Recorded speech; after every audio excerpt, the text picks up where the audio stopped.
So open air schools are something that will be good from the point of view of infection control, because we know that in closed environment and indoor environment there is a lot of droplet and aerosol spread which can happen. But considering the climate in our country, the changes in as far as temperature is concerned, it may not always be possible to have an open air school, but that is something again which can be sort of explored as we're exploring other ideas. तो सबसे बड़ा सवाल यही है कि school और college आखिर कब से खुलेंगे। सवाल ये है कि आखिर कब से स्टूडेंट फिर से स्कूल जाकर पढ़ाई कर पाएंगे। सवाल इसलिए जरूरी है क्योंकि पिछले 15 महीने से छात्रों की पढ़ाई कहीं ना कहीं प्रभावित हुई है। जो पढ़ाई स्कूलों में क्लासरूम के अंदर हुआ करती थी वो ऑनलाइन तक ही सिमट कर रह गई। अब जब कोविड-19 की दूसरी लहर का खतरा कम हो रहा है तो ऐसे में कई राज्य स्कूल खोलने की तैयारी में भी हैं। लेकिन क्या स्कूल खोलना सुरक्षित है, और अगर खोलना है तो तैयारी कैसी होनी चाहिए, जरा सुनिए एम्स के निदेशक डॉक्टर रणदीप गुलेरिया से। So this is a big debate going on, and that's why I said if you have serosurvey which suggests that children have already had infection to some extent, if you are able to develop strategies, and this can be done, we could have physical schools opening up in some way. Various strategies can be looked at in terms of looking at screening, trying to see that we have certain activities which can lead to crowding not being allowed in schools, or happening or having a day of having a mechanism where half the school comes on one day and the other half comes on the other day, so that we have schools opening up, but the crowds that we see in classes is not there, because it can be redistributed in various classes, and that can also help.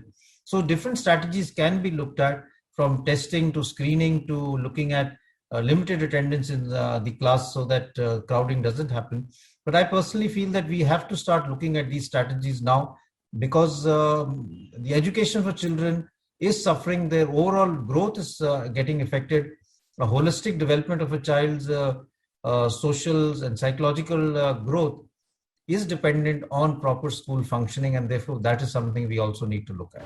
मतलब ये कि school खोलने पर विचार तो करना चाहिए और आक्रामक रूप से इसे लेकर तैयारी करनी चाहिए। ऐसी व्यवस्था हो जिससे कि स्कूल सुपर स्प्रेडर ना बन जाए, और स्कूल खुले तो छात्रों का खास ख्याल भी रखना होगा और नॉन कंटेनमेंट जोन में ही स्कूल खोलने का विचार करना चाहिए। स्कूल खुले तो एक साथ सभी छात्रों को ना बुलाया जाए और ओपन स्कूलिंग कल्चर की ओर भी मौसम के हिसाब से ध्यान देने की जरूरत है। So balance needs to be struck so that we don't allow schools to become super spreading events, because remember, we know that children don't get that serious infection, but they can be the source of carrying the infection to their homes and giving it to the elderly or the individuals with comorbidity.